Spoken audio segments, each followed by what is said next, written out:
Education here at Sun can be an excellent choice for any students. నమస్తే, welcome to Suman TV. నేను మీ సాయి. అభిమానులు ఎప్పుడెప్పుడు అని ఎదురు చూస్తున్న కల్కి మూవీ విడుదలైంది. దీనికి సంబంధించి పబ్లిక్ టాక్ కూడా, రివ్యూస్ కూడా రావడం జరుగుతుంది. సో కల్కి సినిమా ఎలా ఉంది, సినిమాలో ఏమేమి చూపించారు, దీనికి సంబంధించి మనం మాట్లాడదాం. మనతో పాటు Suman TV news chief editor Keshav గారు ఉన్నారు. వారు కూడా సినిమా చూశారు, మార్నింగ్ ప్రివ్యూ షోనే. సార్ నమస్తే. నమస్తే. సో ఎలా ఉంది సార్ కల్కి సినిమా? అంటే ఒక్క మాటలో చెప్పాలంటే ఒక డిఫరెంట్ వరల్డ్. సో చూసిన తర్వాత దాన్ని ఫీల్ అవ్వాల్సి ఉంటుంది. ఆ ఫీలింగ్స్ ఎలా ఉంటాయి అనేది ఒక్కొక్కరికి ఒక్కొక్కలాగా ఉండొచ్చు. హాలీవుడ్ రేంజ్ అంటున్నారు అందరూ, ఆ రకమైనటువంటి ఎఫెక్ట్స్ అక్కడ కనిపించాయా? అంటే సినిమా మామూలుగా ఏంటంటే, దీన్ని సింపుల్గా ఒక విషయం చెప్పాలంటే, కల్కి ఒక సినిమాగా మనం చూస్తాం కష్టం. అది బహుశా ఒక 3-4 సినిమాలుగా వస్తుందేమో అని నాకు అనిపిస్తుంది. సో ఎందుకంటే ఇప్పటి వరకు ఇండియన్ సినిమాలో సీక్వెల్స్ వరకే మనం పరిమితం అయ్యాం. ఒక సినిమా మహా అయితే 2 పార్ట్లు, కొన్ని చాలా రేర్ ఫిలిమ్స్ 3వ పార్ట్ కూడా వెళ్ళినవి ఉన్నాయి. మన తెలుగులో కూడా కొన్ని ఉన్నాయి అలాంటి సినిమాలు. సో బాలీవుడ్లో కూడా ఉన్నాయి, హెరాఫెరీలు ఇట్లాంటి సినిమాలు వస్తున్నాయి కదా ఇవి. బట్ వాటికి అన్నిటికీ భిన్నంగా ఒక ఫ్యాంటసీ వరల్డ్లో ఒక కొత్త సిరీస్ ఉద్భవించినట్టుగా అనిపిస్తుంది ఆ సినిమా చూస్తే, ఫస్ట్ పార్ట్ చూస్తే. ఎందుకంటే సెకండ్ పార్ట్ ఉంది, సినిమా లాస్ట్లో టు బీ కంటిన్యూడ్ అనేది ఇచ్చారు. అక్కడ జరిగినటువంటి కథ ఇతివృత్తాన్ని బట్టి చూస్తే ఫస్ట్ పార్ట్ చాలా పరిమితమైనటువంటి క్యారెక్టర్స్ ఇంట్రడక్షన్ వరకే పరిమితమైనటువంటిగా కనిపిస్తుంది. సో సెకండ్ పార్ట్ ఏ విధంగా ఉంటుంది, తర్వాత కూడా ఎక్స్టెండ్. ఇప్పుడు మనం ఇంకొకటి కూడా ఈ మధ్య కాలంలో వచ్చిన హనుమాన్ సినిమాను ఒకసారి కంపేర్ చేసి చూస్తే, ఆల్రెడీ అనౌన్స్ చేశాడు ప్రశాంత్ వర్మ సినిమాటిక్ యూనివర్స్ అని ఒకటి అనౌన్స్ చేశాడు. సో దాని ద్వారా ఒక 6 సినిమాల దాకా వచ్చే అవకాశం ఉంది. హనుమాన్ ఒక సూపర్ హీరో క్యారెక్టర్స్లో ఎమర్జ్ అవుతున్నట్టుగా అతను చెప్పాడు. సో ఇప్పుడు ఈ cinema director Nag Ashwin cinematic universe అనేది ఎండ్లో ఇచ్చాడు. అంటే హనుమాన్ అనేది సింగిల్ లైన్ స్టోరీ, హనుమాన్కి రిలేటెడ్గా తీసుకున్నటువంటి స్టోరీ. కానీ కల్కి అనేది ఏదో 3 ప్రపంచాలు అంటున్నారు. ఒక చాలా కథ చాలా డెప్త్గా ఉంది అంటున్నారు. అది ప్రజలకు ఈజీగా అర్థమవుతుందా, తీసుకోగలరా? అర్థం చేసుకోవాలి. అంటే ఇప్పుడు ఇండియన్ సినిమా ఎలాగా ట్రాన్స్ఫార్మ్ అవుతుందంటే, మనం వెళ్ళి ఆస్కార్ వేదిక పైన అవార్డు తెచ్చుకుని మన పని అయిపోయింది అనుకునేటువంటి పరిస్థితిలో లేదు కాబట్టి, సో ఆ లెవెల్ ఆఫ్ థింకింగ్తో ఉన్నటువంటి లైన్ ఉన్న సినిమా ఇది కూడా ఒక కథదే. కల్కి అనేటువంటి ఒక క్యారెక్టర్ సంబంధించినటువంటి కథ. ఇది కల్కి ఉనికిని చాటేటువంటి సినిమా ప్రస్తుతం. నెక్స్ట్ దానిలో మేబీ బర్త్ ఆఫ్ కల్కి ఉండొచ్చు, బర్త్ ఆఫ్ కల్కి, అలానే కల్కి గ్రోయింగ్ సినారియో ఎలా ఉంటుందనేది చూపించవచ్చు. నెక్స్ట్ పార్ట్లో రైజ్ ఆఫ్ కల్కి ఉండొచ్చు. కంటిన్యూ తీయడానికి అవకాశం ఉండేలాగా లైన్ ఎంచుకున్నట్టుగా నాకు అనిపించింది. దర్శకుడు ఊహాజనితంగా చూపించినటువంటి స్టోరీగా ఉందా, లేకుంటే మన ఇతిహాసాలు పురాణాల మనం చాలా కాలంగా వింటున్న ఇతిహాసాలు పురాణాల నుంచి తీసుకున్నటువంటి కథని ప్రజెంట్ డేకి రిలేట్ చేస్తూ, ఒకవేళ ఇలా ట్రాన్స్ఫార్మ్ అయితే ఎలా ఉండొచ్చు అనేటువంటి ఒక ఇమాజినేషన్స్లో నుంచి పుట్టినటువంటి కథ. ఇందులో పేర్కొన్నటువంటి ప్రదేశాలు, ప్రాంతాలు, వ్యక్తులు, క్యారెక్టర్స్ ఇవన్నీ కూడా ఆల్రెడీ మనం పురాణాల్లో చూసినటువంటి పేర్లు. ఇప్పుడు శంబాల అనేటువంటి ఒక ప్లేస్లో కల్కి జననం పొందడానికి అవకాశం ఉంటుంది కాబట్టి శంబాలలో జరిగినటువంటి ఇన్సిడెంట్స్తోనే ఎక్కువ సినిమా ఉంది. సో ఈ శంబాల అనేది కల్కి పురాణానికి సంబంధించి అగ్ని పురాణంలో కల్కి ప్రస్తావనలు ఉన్నాయని చెప్పి అంటారు. సో అందులో ఈ విశ్లేషణలు ఉన్నాయి. కల్కి తల్లిదండ్రులు ఎవరు, ఇవన్నీ కూడా ఉన్నాయి అందులో. వాటినన్నిటిని రిలేట్ చేసుకుంటూ కథని అల్లుకుంటూ వచ్చారు. అలానే కలియుగం అంటే ఏంటి, ఇప్పుడు ఒక 4 యుగాలు చెప్పారు కదా, సత్యయుగం, కృతయుగం, ద్వాపర యుగం, కలియుగం, 4 యుగాలు చెప్పారు. ఒక్కొక్క యుగానికి టైం లిమిట్, టైం బౌండ్ కూడా చెప్పారు మనవాళ్ళు. 6000 సంవత్సరాలు, 4000 సంవత్సరాలు ఇట్లా చెప్పారు. సో ఆ లెక్కను చూస్తే కలియుగానికి వచ్చేసరికి యుగాంతం ఎప్పుడు జరగవచ్చు అంటే 3000 సంవత్సరాల చేరువలో జరగవచ్చు అనే లెక్క ఉంది కాబట్టి 2898 అనేది తీసుకున్నాడు. సో టైటిల్ పేరు కల్కి 2898 అని తీసుకున్నారు. సో అట్లా చూస్తే ప్రతిదాన్ని కూడా ఎక్కడి నుంచో ఒక ఇన్స్పిరేషన్ ప్లస్ కథ మొదలైంది కలియుగాన్ని అంతం చేయడానికి వస్తుంది. సో దీనికి సంబంధించినటువంటి మూల ప్రస్తావనలు ఎక్కడ ఉన్నాయి, ద్వాపర యుగం అంతంలో ఉన్నాయి, మహాభారతంలో ఉన్నాయి. సో మహాభారత అంతం అంటే ఏంటి, కురుక్షేత్ర సంగ్రామాన్ని మనం మేజర్ పార్ట్గా తీసుకున్నాం. కురుక్షేత్ర సంగ్రామం దగ్గర నుంచి కొన్ని క్యారెక్టర్స్, అందులో మనం చాలా ట్రైలర్స్లో చూసినట్టుగా అమితాబ్ బచ్చన్ చేసినటువంటి అశ్వత్థామ క్యారెక్టర్ ఎక్సలెంట్ పర్ఫార్మెన్స్. అక్కడ ఆ క్యారెక్టర్ వరకు క్యారెక్టర్ ఇంప్లిమెంటేషన్ కూడా, అంటే యంగ్ అశ్వత్థామను చూపించినటువంటి విధానం. యంగ్ అశ్వత్థామ అంటే అమితాబ్ బచ్చనే. ఇప్పుడు ఏ టెక్నాలజీ వచ్చింది కదా, so back to the ages వెళ్ళిపోతారు. అమితాబ్ బచ్చన్ ఆ క్యారెక్టర్లో ఎలా ఉన్నారు, తర్వాత ఏజ్డ్ క్యారెక్టర్లో ఎలా ఉన్నాడు, ఇవి చాలా బాగా నెరేట్ చేశారు. వాస్తవానికి ఫస్ట్ పార్ట్లో హీరో అమితాబ్ బచ్చన్, కల్కి సినిమాలో ప్రభాస్ సపోర్టింగ్ నా లెక్క ప్రకారం హీరో రోల్ కంటే తక్కువ టైంలో ఉన్న సపోర్టింగ్ క్యారెక్టర్ అంటే లెంత్ ఆఫ్ రోల్ ఎక్కువే ఉంది. బట్ ఏంటంటే క్యారెక్టరైజేషన్ పరంగా మనకుండే యాంగ్జైటీ, క్యూరియాసిటీ, ఆ హీరోయిక్ యాక్షన్ సీక్వెన్సెస్ అన్నీ కూడా అమితాబ్ బచ్చన్ పాత్రలోనే ఎక్కువ కనిపించినాయి. ప్రభాస్ పాత్ర ఇంకా పూర్తిగా ఓపెన్ కాల, జస్ట్ ఇంట్రడక్షన్ అనమాట. అందుకే క్లైమాక్స్లో మాత్రమే ప్రభాస్ కూడా ఒక అవతారానికి సంబంధించిన పునర్జన్మ అనేటువంటి ఆ రివీల్ వస్తుంది. సో అప్పటి వరకు ప్రభాస్ చాలా నార్మల్ ఇదిగా అనిపిస్తాడు. సో అందుకని అలా చూస్తే నా ఆస్పెక్ట్లో ఏంటంటే అమితాబ్ బచ్చన్ రియల్ హీరోగా ఈ సినిమాలో కనిపించారు. హీరోయిన్ మిగతా పాత్రలన్నీ కూడా ఏ పాత్రకు ఆ పాత్ర ఒక ప్రాధాన్యం ఉంది. ఇంకా చాలా మంది కాస్టింగ్ కూడా ఉన్నారంట కదా, మనకు సర్ప్రైజ్ ఆర్టిస్టులు చాలామంది ఉన్నారు. రామ్ గోపాల్ వర్మ దగ్గర నుంచి విజయ్ దేవరకొండ వరకు అందరూ కనిపిస్తారు, రాజమౌళి కనిపిస్తారు. అలానే గతంలో ఈయన సినిమాలు నాగశ్విన్తో సినిమాలు చేసినటువంటి ఆర్టిస్టులు కూడా చాలామంది కనిపిస్తారు.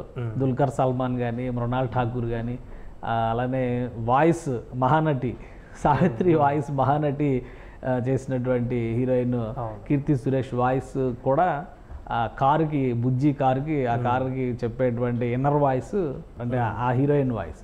సో ఇట్లా చాలా ఉన్నాయి, చూసే కొద్ది అదొక ఇంట్రెస్టింగ్ ఇది ఉంటుంది. కాబట్టి మనం ఒకటి cinema is changing. So Indian cinema అనేటువంటి డ్రీమ్లో బహుశా రాజమౌళి ఒక అడుగు వేసినప్పటికీ కూడా రాజమౌళి ఏమనుకుని ఉండొచ్చు అంటే బహుశా ఈ కమర్షియల్ ఫార్ములాని బ్రేక్ చేస్తే, అంటే ఒక 4 పాటలు, ఒక 4 ఫైట్లు అనే సీక్వెన్స్ని బ్రేక్ చేస్తే అసలు సినిమా నిలబడదేమో అన్న ఉద్దేశంతోనే కథలో ఉన్నటువంటి బిగి పట్టు అన్నీ ఓకే, అది యాక్సెప్ట్ చేస్తాం మనం. బట్ ఆ కమర్షియల్ ఫార్ములాని మాత్రం వైలేట్ చేయకుండా జాగ్రత్తగా ముందుకెళ్ళాడు. ఎందుకంటే మనం బాహుబలి సినిమా చూసినా, RRR సినిమా చూసినా కొంచెం ఒక ఐటమ్ సాంగ్ లాగా, ఒక మెలోడీ, ఒక ప్యాథో ఇట్లా ఉండేలాగా సీక్వెన్స్ చూసుకున్నాడు ఆయన. బట్ ఈ సినిమాలో అవన్నీ బ్రేక్ చేశాడు. ఫస్ట్ టైము మీరు lord of the rings series చూస్తున్నట్టుగా కానీ, ఇంకా చెప్పాలంటే ఇప్పుడు ఈ సూపర్ హీరోస్ క్యారెక్టర్స్ వచ్చినాయి కదా, ఇంకా బ్లాక్ ప్యాంథర్ సిరీస్ ఉంది కదా, అందులో ఎలా అయితే ఒక వకాండా అని ఒక గ్రహం ఉంటుంది, ఆ గ్రహం మీద ఆధిపత్యం, ఒక రాజ్యం మీద ఆధిపత్యం, ఇట్లాంటి అలా ఇంటర్ప్రిట్ చేస్తూ వెళ్ళారు. సో ఈ కథని నెరేట్ చేసినటువంటి విధానం కూడా ఆ స్టైల్లో ఉంది. కెప్టెన్ అమెరికా సిరీస్ ఎలా ఉంటుంది, సూపర్ హీరోస్ అంటే ఎండ్ గేమ్స్ ఎట్లయితే మనం చూసామో ఈ స్టైల్లో దీన్ని నెరేట్ చేసుకుంటూ వెళ్ళారు. కాబట్టి మన ఫార్ములా తెలుగు సినిమాలు చూసేట్టుగా భావించేటువంటి ప్రేక్షకులు థియేటర్కి వెళ్తే ఏంటి ఇలా ఉంది అని ఒక క్వశ్చన్ రైజ్ అవుతుంది. అయితే నచ్చనంత ఇదైతే ఉండదు, కానీ ఫస్ట్ పార్ట్ కొంచెం స్లో అనిపించవచ్చు. ఎందుకంటే అన్ని క్యారెక్టర్స్ రివీల్ అవుతా ఉంటాయి. ఏ క్యారెక్టర్ ఏంటి, అసలు లొకేషన్ ఏంటి, ఎందుకు ఇదంతా ఇలా ఉంది. కాశీ అంటే మనకు తెలిసింది ఏంటి, పెద్ద గంగానదిని చూపిస్తాము, కాశీ ఒడ్డున జరిగేటువంటి మహాక్రతువులన్నీ చూపిస్తారు. ఇప్పుడు అందులో అదేమి ఉండదు, ఎండిపోయిన గంగానది కనిపిస్తుంది. సో అది కొంచెం సర్ప్రైజింగ్గా ఉంటుంది కదా. సో అట్లాంటి బియాండ్ లైన్ ఒక 100 సంవత్సరాల తర్వాత, 200 సంవత్సరాల తర్వాత మనం ఇమాజిన్ చేస్తాము.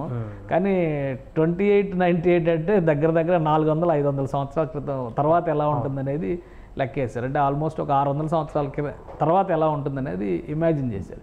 సో అవన్నీ కూడా కొంచెం సర్ప్రైజింగ్గా అనిపిస్తాయి. అవి ఎలా కనెక్ట్ అవుతారు అనేది చూడాలి. ప్రజెంట్ జనరేషన్ పిల్లలకి కానీ యంగ్స్టర్స్కి కానీ ఇమీడియట్గా కనెక్ట్ అయ్యేటువంటి సినిమా. కొంచెం పాత తరం వాళ్ళకి ఏంటంటే ఇలా ఉందేంటి ఈ సినిమా అనేటువంటి క్వశ్చన్ మార్క్ రావచ్చు. బట్ ఆలోచించి చూస్తే కనుక ప్రతిదానికి ఒక కనెక్టివిటీ ఉంటుంది, ప్రతిదానికి ఒక రిలేటివిటీ ఉంటుంది. వాటిని ఎలా తీసుకెళ్లే డైరెక్టర్ అనేది ఈ సినిమాలో 4 కోట్లకు పైగా బడ్జెట్తో ఒక వెహికల్ని తయారు చేశారు. దాని పాత్ర ఎట్లా ఉందంటారు ఆ సినిమాలో? అది చాలా కీ రోల్. ప్రభాస్తో సమానంగా ఆ క్యారెక్టర్ కూడా ఉంటుంది. ఎందుకంటే ప్రతి సీన్లో ప్రభాస్ కనిపించిన ప్రతి సీన్లో ప్రభాస్కి సపోర్టింగ్ క్యారెక్టర్ ఆ బుజ్జి వెహికల్ అనమాట. రకరకాల ఎంతకంటే రాబోయేదంతా మెషినేజ్. సో మెషినేజ్లో మెషిన్స్ ఎన్నెన్ని పనులు చేస్తాయి, ఏమేమి పనులు చేస్తాయి, ఇవన్నీ కూడా బుజ్జి చేయగలుగుతుంది అనమాట. అంటే ఏఐ టైప్ అనమాట. ప్రతిదాన్ని కూడా ఇప్పుడు మనం అలెక్సాతో ఎలా మాట్లాడుకుంటామో బుజ్జితో అలా మాట్లాడుకుంటూ ఉంటాడు ప్రభాస్.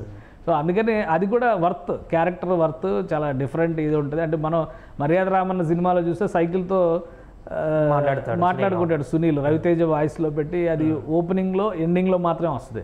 బట్ ఇది త్రూ అవుట్ సినిమా ఈ క్యారెక్టర్లో బుజ్జితో మాట్లాడుకుంటూనే ప్రభాస్ ట్రావెల్ చేస్తూ ఉంటాడు. ప్రభాస్ తన్నులు తినేటప్పుడు బుజ్జి ఉంటుంది, ప్రభాస్ తన్నేటప్పుడు బుజ్జి ఉంటుంది. సో అన్నిట్లో కూడా బుజ్జి పాత్ర కూడా చాలా ఇంట్రెస్టింగ్.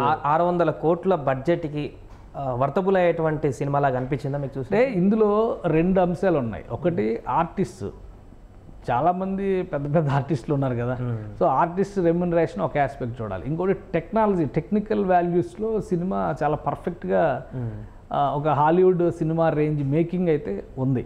దాని సౌండ్ ఎఫెక్ట్స్ కానీ, పాటలు లేవు, 1-2 వచ్చేటువంటి పాటలు మినహా, అంటే 2 పాటలు వస్తాయి అనుకోండి అంతే, ఫస్ట్ ఓపెనింగ్లో ఒకటి, లాస్ట్లో ఒకటి. అవి కూడా పెద్ద ఐడెంటికల్, అంటే మన తెలుగు సినిమా, తెలుగు సాహిత్యం ఈ రేంజ్ ఆలోచించకుండా మేబీ ఒక 600 ఏళ్ల తర్వాత తెలుగు ఎలా ఉంటుందో బహుశా అది ఇంటర్ప్రిట్ చేస్తూ చేసినట్టుగా ఉంటాయి అవన్నీ కూడా.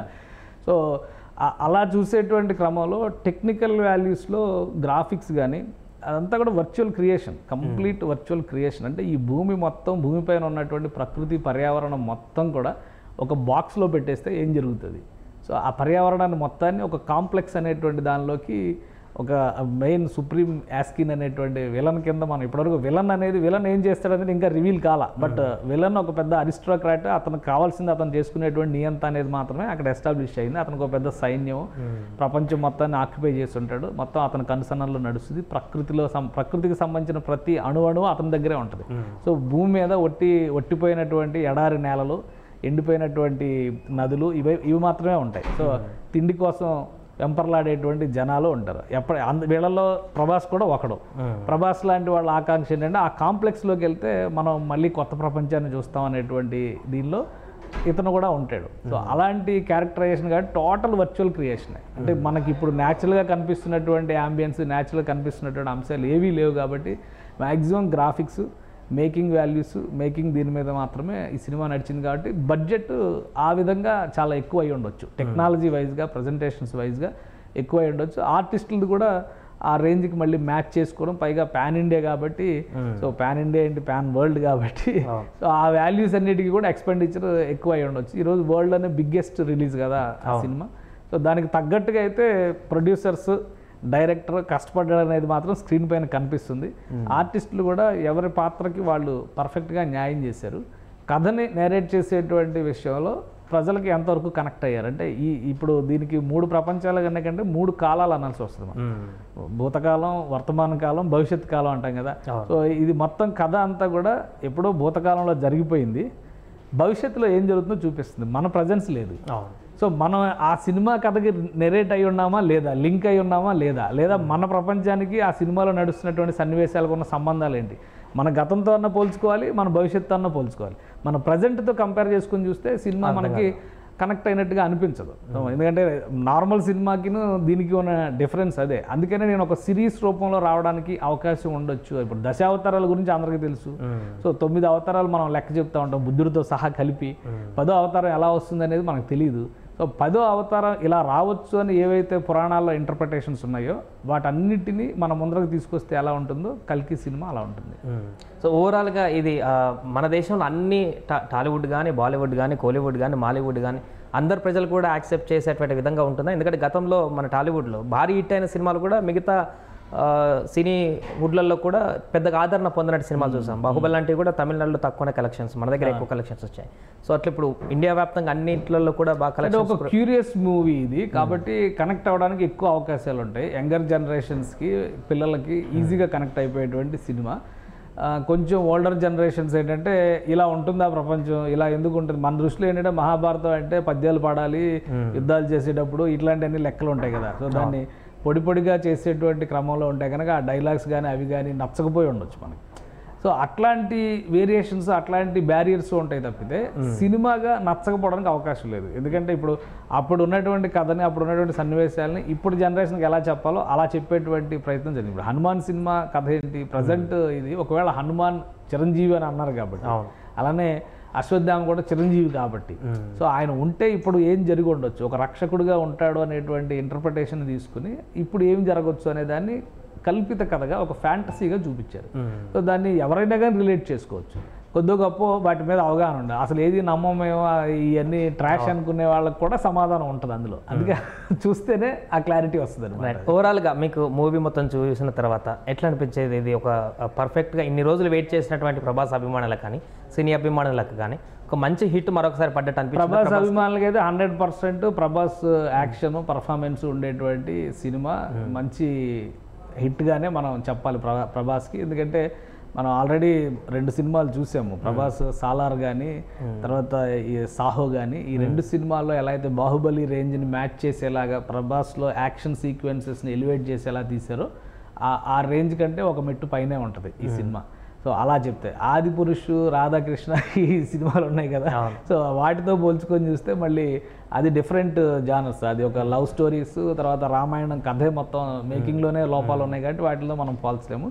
మనం ఈ 3 సినిమాలు అంటే బాహుబలి, తర్వాత సాహో, సాలార్, ఒక 3 కూడా ఒక 3 జనరేషన్స్లా చూసి అందులో కూడా వర్చువల్ క్రియేషన్స్ అన్నీ కూడా. ఇప్పుడు కాన్సార్ సిటీ గురించి సాలార్లో మొత్తం చూపిస్తారు, కాన్సార్ అనేటువంటి ఒక రాజ్యం గురించి. ఇందులో చూస్తేనే అదే గుజరాత్లో ఎక్కడో ఉంటుందని చెప్తాడు.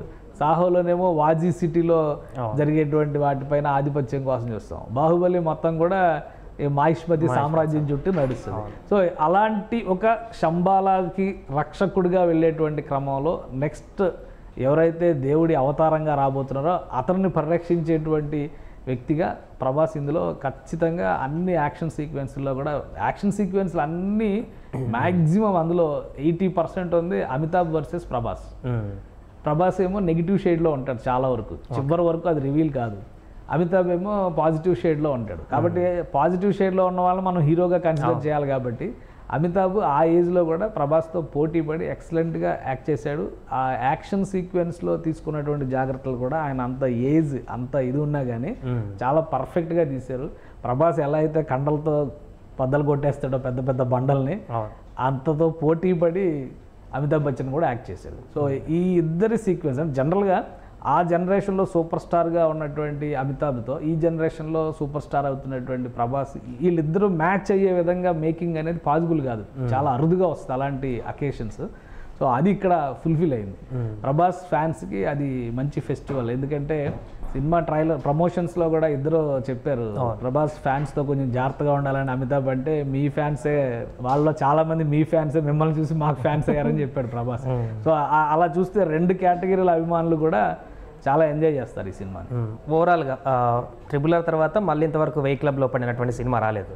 దీంతో మరొకసారి 1000 క్లబ్లో సినిమా పడినట్టు అనుకోవచ్చా? అంటే వస్తే మధ్యలో యానిమల్ అనే సినిమా వచ్చింది, బట్ దాని మీద డిఫరెంట్ ఒపీనియన్ ఉంది. కానీ యానిమల్ సినిమాకి సంబంధించి అది మనం పక్కన పెట్టేస్తే అంటే ఆల్ కేటగిరీస్ ఆఫ్ పబ్లిక్ని అట్రాక్ట్ చేసి 1000 కోట్ల క్లబ్కి రీచ్ అయ్యేటువంటి సినిమాల జాబితాలో ఖచ్చితంగా కల్కి వెళ్ళొచ్చు. అండ్ నెక్స్ట్ జనరేషన్ మూవీ మేకర్స్కి ఇండియన్ సినిమాలో కూడా మామూలుగా ఏదో డ్యూయల్ పార్ట్స్ ట్రయాలజీస్కి మాత్రమే కాదు ఇండియన్ సినిమా అంటే, ఒక సిరీస్ని సూపర్ హీరో మేకింగ్ కాన్సెప్ట్స్ని డెవలప్ చేయొచ్చు అనేటువంటి సంకేతం అయితే కల్కి ఇచ్చింది డెఫినెట్గా. Right sir. సో అది మొత్తానికి కల్కి సినిమా ఎటకేలకు ప్రపంచవ్యాప్తంగా విడుదలైంది. థియేటర్స్లో అభిమానుల కేరింతలతో మారుమోగిపోతుంది. సో పూర్తిగా ఈ యొక్క కొత్త ప్రపంచంలోకి ఈ సినిమా తీసుకుపోతుందంటూ కూడా చెప్తున్నారు. ఏదైనా కూడా ప్రభాస్కి మరొక బ్లాక్ బస్టర్ హిట్ అయితే పడినట్టుగా ఈ సినిమాతోని కనిపిస్తుంది. సుమన్ టీవీలో మీ పర్సనల్ అండ్ బిజినెస్ ప్రమోషన్స్ కోసం కింది నెంబర్కి కాంటాక్ట్ చేయండి.